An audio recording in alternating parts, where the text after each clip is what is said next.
As long as I can remember, my grandparents lived here. My mother's people were the Brakes, lived out on what is now Josie Lane and Crosby. And they came from Farmers Branch, were flooded out down there. So they moved to Carrollton. And I don't know exactly when, but it was before my time because my mother was raised out there. They bought that house out there from the Perrys and had a big farm and had 7 children, most of them out there. My mother was born in Farmers Branch, but most of them were out there. Just a little town, little gravel roads, and we were just so thrilled to get a hot paved road. That was something big. But as long as I can remember, I was born on Denton Drive, and it was small. We didn't have a car. We walked everywhere for years to church and everywhere else. But I do know my grandparents had the farm out there, and we'd go out there, and he always had a big garden. And then my grandfather, J.T. Whitlock, lived on Whitlock Lane and what's now Denton Drive. And he had a big garden, and we spent our time just with our grandparents and at church, and that's it.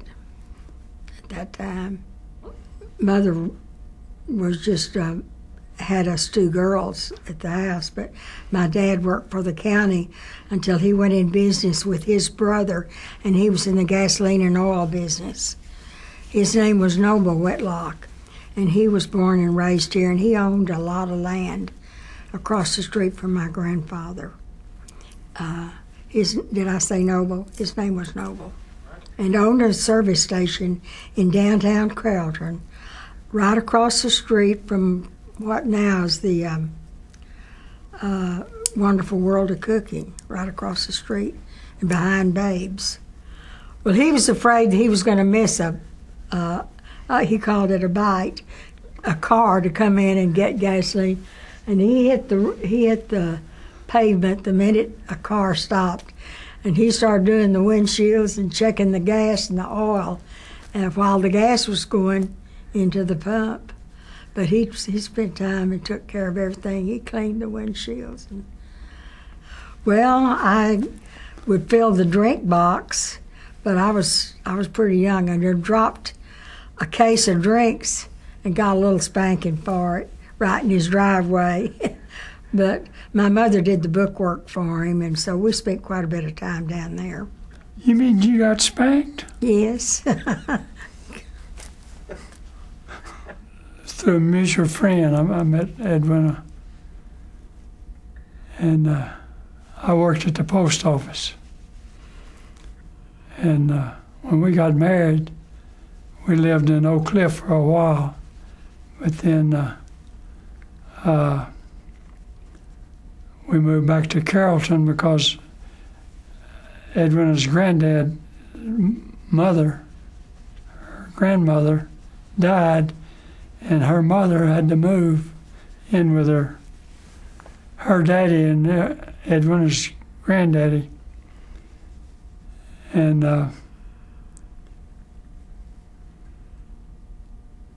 I've worked in the post office and lived in Oak Cliff for 3 years. Drove in. I carried mail out of the substation in Oak Cliff. I was a foot carrier.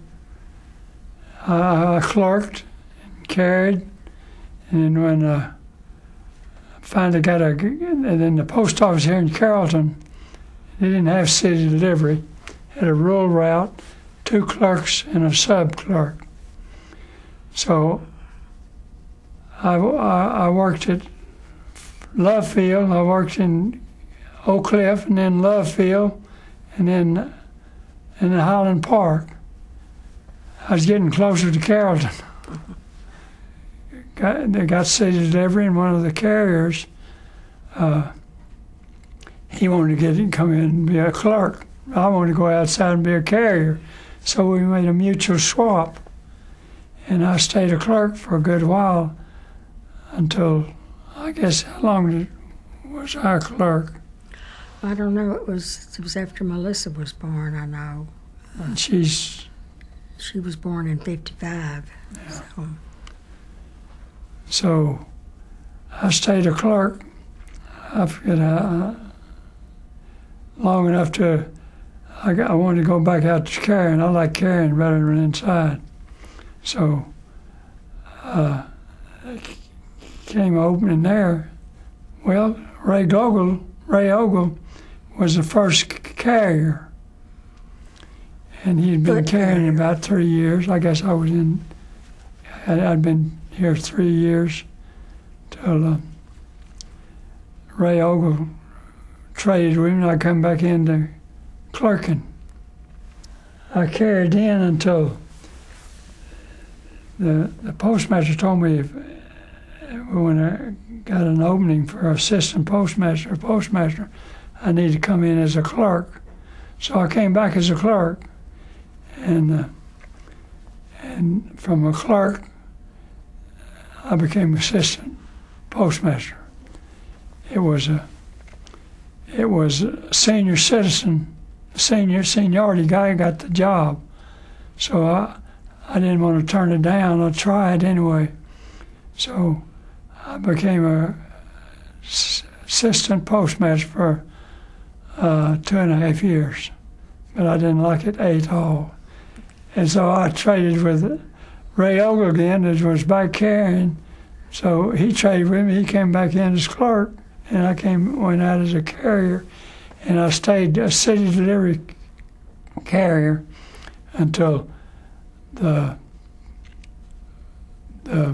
rural carrier retired.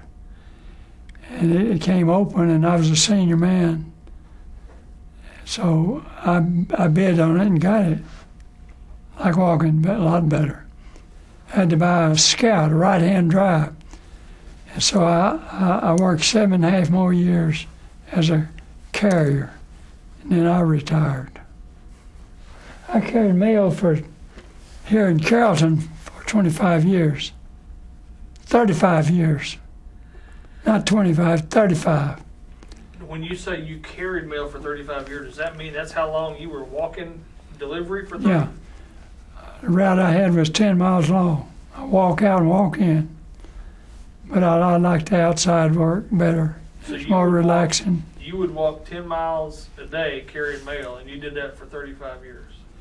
Well, not 25, because some part of that time was in Oak Cliff carrying the mail where I started. I belonged to a church in Oak Cliff, and I joined the church here in Carrollton. And then I started getting knowing people. I was kind of a stranger. I knew Edwina, but I didn't know anybody else. So I was a stranger up to, I guess, about 3 years. I really got acquainted with everybody. Yeah. It didn't take long to get to know everybody. You go into church. First Baptist Church was the biggest church here in Carrollton. So I got acquainted with a lot of people then. The only time I was ever bitten was by a Chihuahua. I could spit on him and drown him, but he nipped me in the heel. Didn't bring the blood, but I wasn't scared of a dog. I could psych him down except one.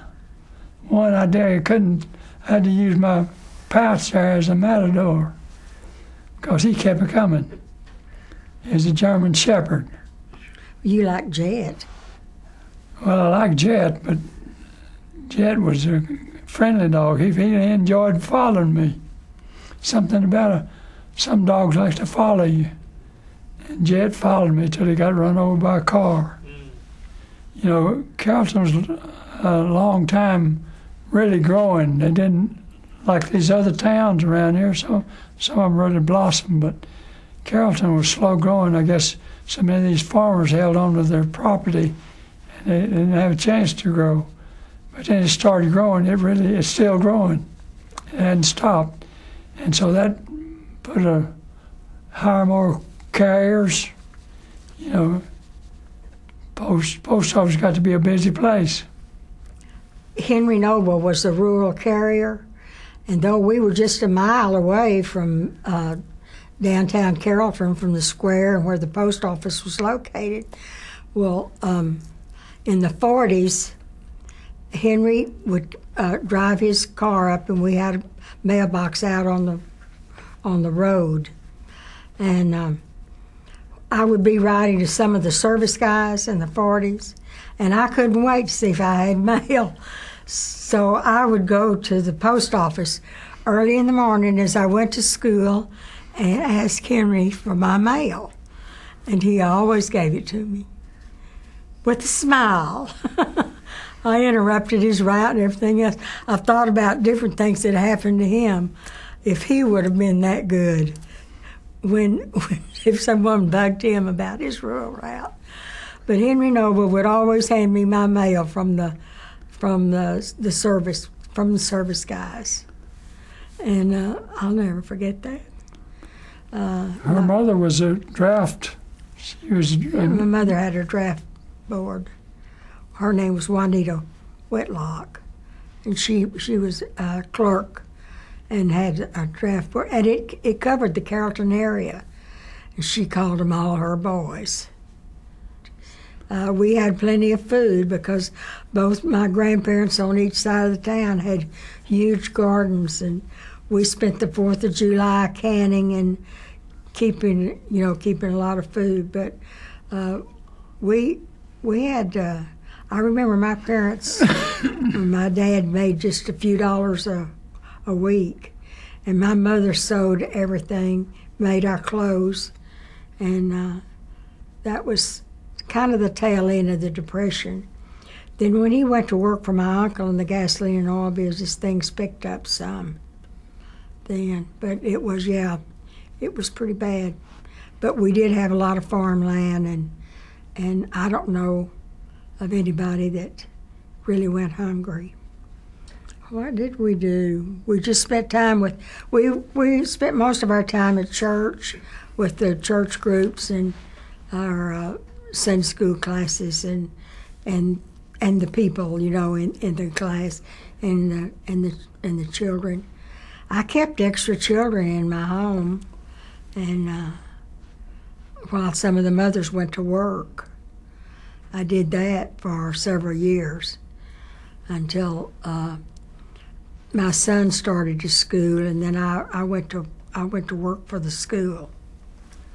Well, I can tell you several things about Saturday nights on the square. We had 2 cafes. One of them was Joe Stout's Elite Cafe, and several of us girls would get together and go down to Joe Stout's Cafe, and we would have French fries and gravy. Then we would go over to the movie. We had one show, that was the Plaza, and then we'd go to the movie, and then that's where the guys were, because we'd meet them at the movies.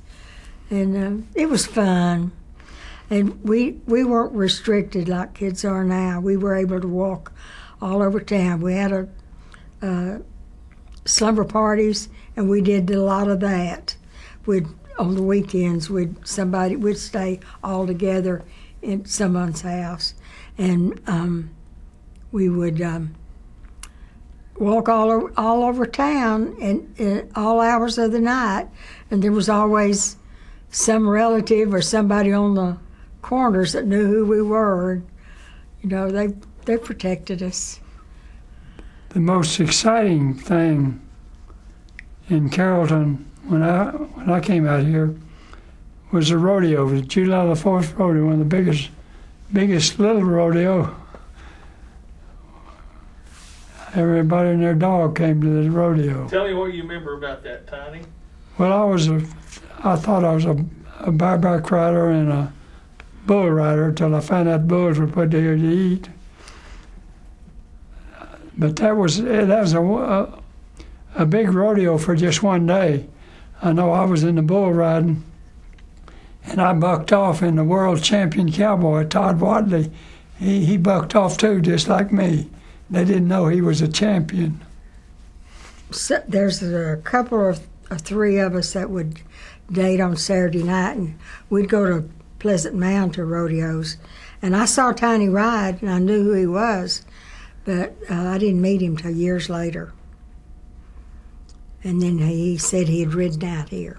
I just one time, but I was entered, but I had to cancel because I spent the night in the hospital for observation. I got hit upside the head with a bull. Oh.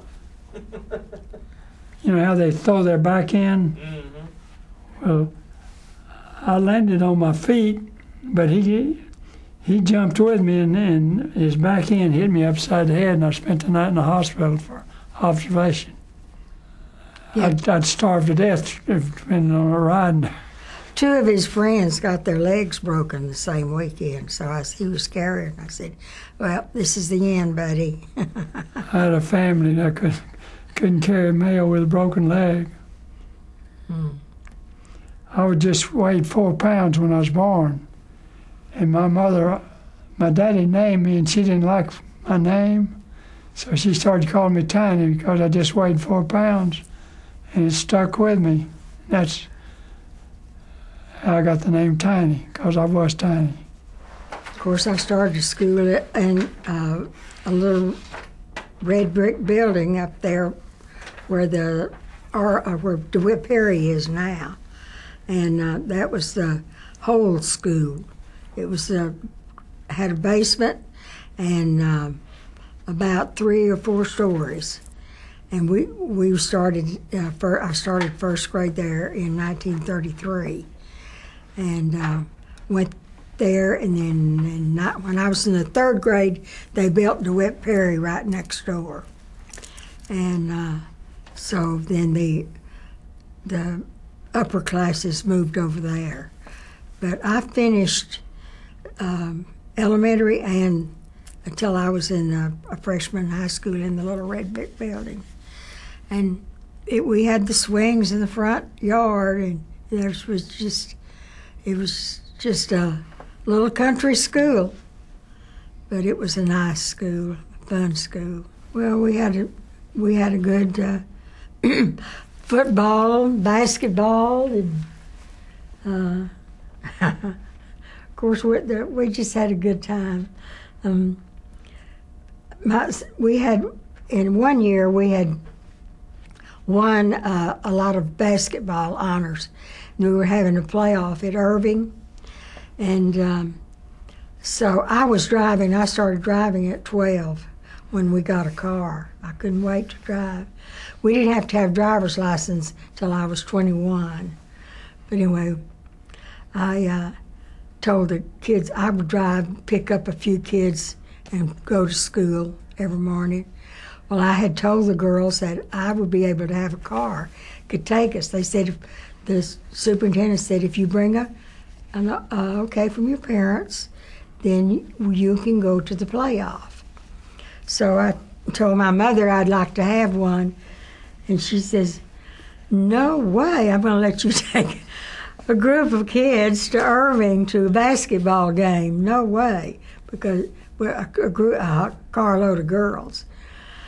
But when I got to school the next day, these girls had brought gasoline money, they brought candy, they brought me money for everything. So I wrote my own pass and took it into the superintendent. He was Fanny Roach. And I worked in the office under him some. He trusted me, I guess. Or if he knew, he didn't say anything. I didn't get in trouble. But he was a coach, too, wasn't he? He was the coach, too, and the superintendent. But I took the girls, and we went over there, and everybody had a good time but me. But my mother, at that time, was working in Dallas, and the drugstore in Carrollton was kind of a hangout, the Rainbow Pharmacy. And she got off of the bus there and got on the bus there to go to work. And she met my uncle, who was her brother, and worked on a bridge right over there by Irving. So she he says, "You tell that girl when she's out riding around, she better not ignore me anymore." So Mother knew that I'd gone on and taken the trip to the basketball playoffs. But she didn't say anything. It was years before she finally let me know. She didn't? I said, "Why didn't you get me?" And she said, "Well, you had them over there and got them back safe. That's all I was worried about." If she was a pretty strict mother, I would have been, I was concerned. Wow. So that's about the roughest my life got. We had neat churches. I loved our churches. The Methodist church, I'd go to Bible school at the Methodist church down on Little Main Street. I still love that church. It's, of course, destroyed now. And the Christian church was right across from our Baptist church. And it had steps going all the way up to the top. It was a beautiful church. And I would go over there when they had Bible school. And our churches were special. And during the Depression, they became special. We had some good pastors, too. I remember some of the pastors. And one of them, Preston Taylor, was on the, what was that? Death March? Yeah, Death March. Battalion, he was on Battalion. And he was one of the, in fact, I was saved under him.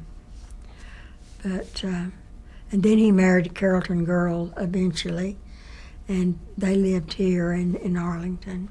My granddad Whitlock ran off from home when he was 16, and he came down here to live with his Aunt Susan Grimes.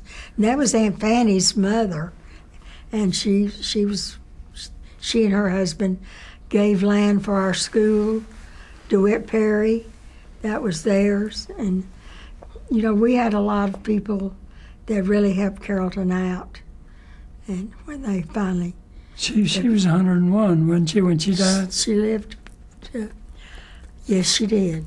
Well, he was my dad's father. And they had 6 children. And they lived they lived about a mile from our house. And as I said, he worked hard. Both my grandparents, they worked hard being farmers from daylight to dark. And we did spend a lot of time with them. But he came down here and met my grandmother. And I didn't know this until he had, till she passed away. He said he met her at a barn dance, and he liked her because she was a jolly woman, and she was. Her name was Melissa Adeline, and she was an Osbrooks, and then they married and had their family. They had 6 children, 3 boys and 3 girls. And the boys all bought farms and land around here and lived here. Well, my aunts did too. Well, we just always had good fire chiefs and good police. That we've just had good basics in all of our officials. I've always been proud of our mayor. I know Milburn Gravely was mayor for years, and you know they had a big family and they were raised here. They just molded what it was. People knew one another. It's pretty close knit, you know. Your kids get in trouble or somebody in the town would know about it and maybe tell you about it, which sometimes they didn't appreciate it too much. If we had any problem with anything, we could go to anybody and tell them our problem, and we always got help. And particularly the grocerymen. They were Bear Young and Perry. Oh, goodness. Bridie Store. I can't even remember all the names. Bridie Store, drugstore, doctor. It was three Rainbow Pharmacy, a Goods Drugstore. three doctors. Mm-hmm. We were just, everybody knew everybody and loved everybody, I guess. Well, I don't know of too many problems. White's Auto and Bear Young. Some of those, who owned up White's Auto? What? Who owned White's Auto? I've forgotten his name. He just passed away. Fibber McGee? No. The one that helped Oh, me. White. Yeah, White store. Western Auto. Western Auto. Yeah, okay. Anyway, the merchants in town asked me to help them out with some of the families that the fathers were very, very ill, and to get lists for the children and what for Christmas. And Bear Young and, oh goodness, I feel terrible that I can't think of his name. You wore your memory out. He's a friend. He's a friend of Richard's that just passed away. He just passed away. White? Well, it was Western Auto. Well, no, but he No, ran. not White. Is it Woody? Woody. Thank you. We have a winner. Where did I hear Woody? I don't know. Somebody helped. Anyway, Woody and Bear would go around the square and collect what these kids wanted at Christmas, and I would take them to them.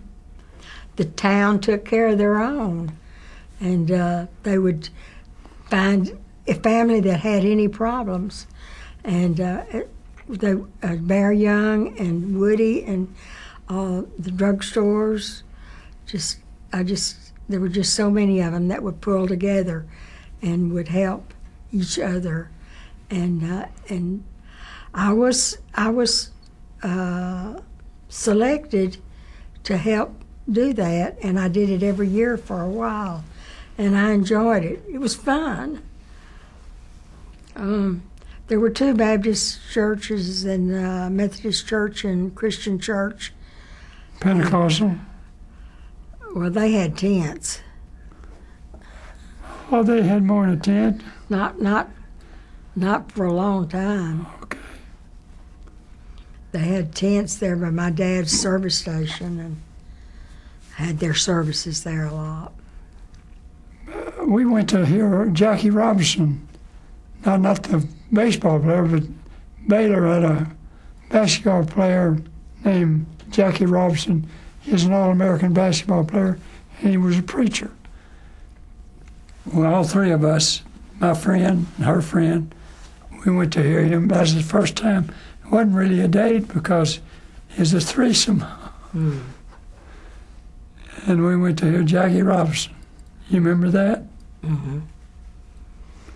I was going to want you to tell him, though, what my granddad said about the land when he came out here. Oh. He saw all those weeds growing. He said if it grow that many weeds, it ought to grow some good crops. That's what my granddad Whitlock. When he come to Texas, he's from Tennessee. Mm-hmm. Just the other day, I drove out Sandy Lake Road. That was always floodplain. And they have built up so much out there, I worry about that because I saw so many floods come from the Trinity River, from the Carrollton Dam, up on our square. Well, I remember two of the floods, and how they got in the stores and everything. So I hope they have that corrected because it tore the place up for a while. Yeah, I'm 86 years old. I remember a lot.